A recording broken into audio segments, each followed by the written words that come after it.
પાઠ 17 જીવરામ ભટ્ટ।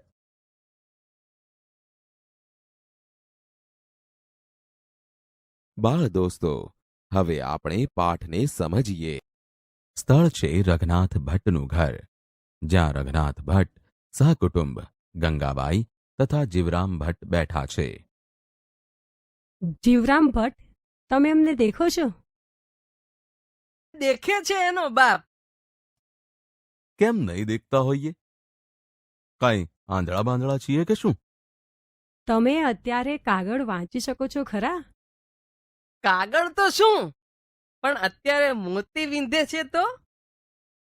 અત્યારે અમે રાતે પુસ્તક લખીએ છીએ, તે કેમ લખાતું હશે?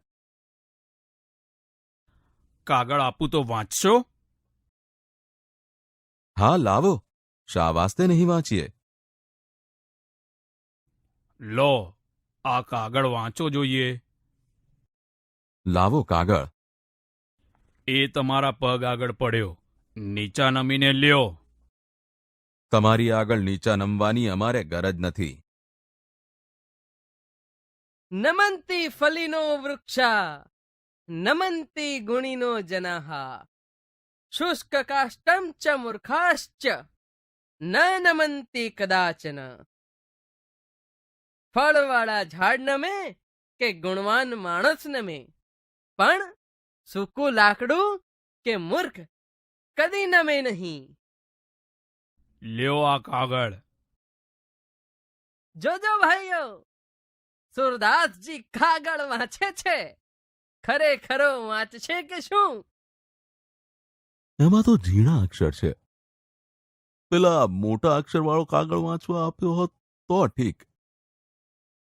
કાંઈ ઝીણા નથી, આંધળો પણ વાંચી શકે એવા મોટા દીવા જેવા અક્ષર છે।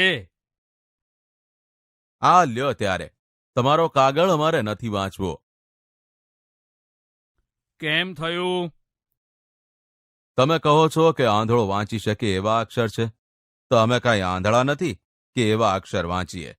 દેખ તો વાંચી શકે એવો કાગળ હોય તો અમે વાંચીએ। જીવરામ ભટ્ટ, આ કેટલા આંગળા છે કહો જોઈએ? કહીએ તો તમે શું આપશો? લાખેણી લાડી આપી છે ને હવે બીજું શું આપીએ?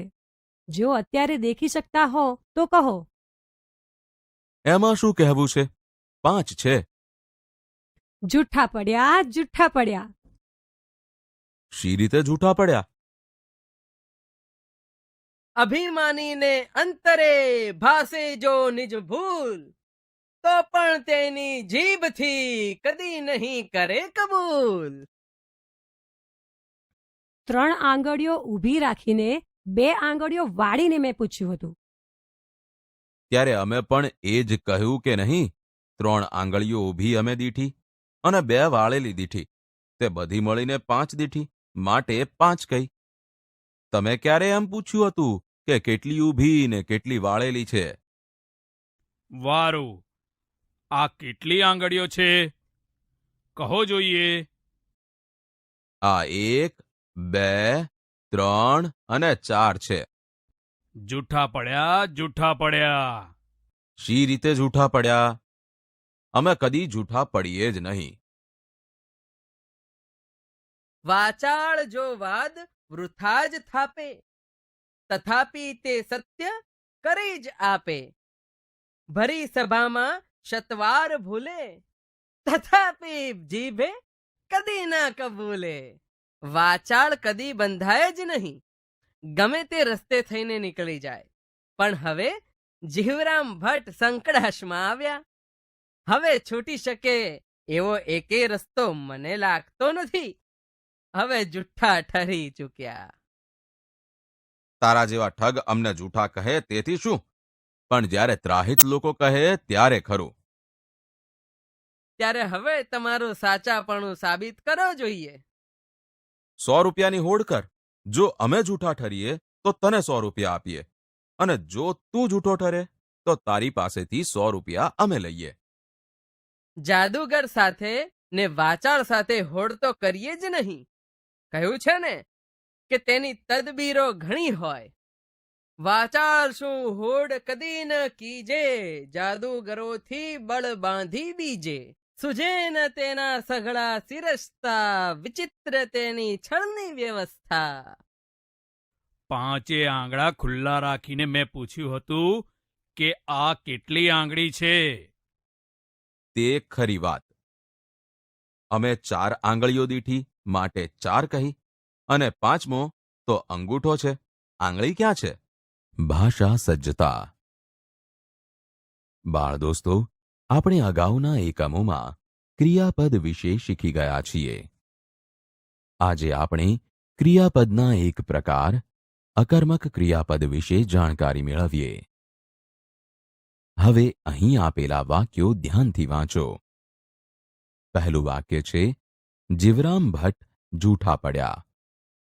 બીજું વાક્ય છે, 100 રૂપિયાની હોડ કર. ત્રીજું વાક્ય છે, તમારો કાગળ અમારે નથી વાંચવો. બાળ દોસ્તો, ઉપરના ત્રણેય વાક્યોમાં પડ્યા, હોડ કર અને વાંચવો જેવા શબ્દો ક્રિયા સૂચવતા પદો હોવાથી ક્રિયાપદો છે. હવે અહીં આપેલા વાક્યો ધ્યાનથી વાંચો. પહેલું વાક્ય છે, દીર્ઘાયુ બેઠો. બીજું વાક્ય છે, રાજા સૂતો. ત્રીજું વાક્ય છે, રાજકુમારી રડી. બાળ દોસ્તો, ઉપરના ત્રણેય વાક્યોમાં તમે કહેશો કે બેઠો, સૂતો, રડી એ ક્રિયા સૂચવતા પદો છે, એટલે કે ક્રિયાપદો છે.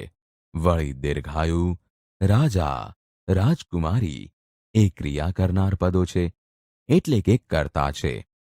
પરંતુ અહીં તમે જોશો કે વાક્યોમાં કર્મ નથી, તેમ છતાં માત્ર ક્રિયાપદ હોવાને કારણે જ અહીં આપેલા વાક્યોનો અર્થ સમજાય છે. આમ અહીં આપેલા વાક્યોમાં બેસવું, સૂવું, રડવું એ ક્રિયાપદોને કર્મ લગાડવાની જરૂર પડી નથી. આથી એ ક્રિયાપદો અકર્મક છે. ટૂંકમાં કહીએ તો જ્યારે વાક્યનો અર્થ પૂરો કરવા માટે જે ક્રિયાપદને કર્મ લગાડવાની જરૂર પડતી નથી, ત્યારે તે ક્રિયાપદ અકર્મક ક્રિયાપદ છે એમ કહેવાય.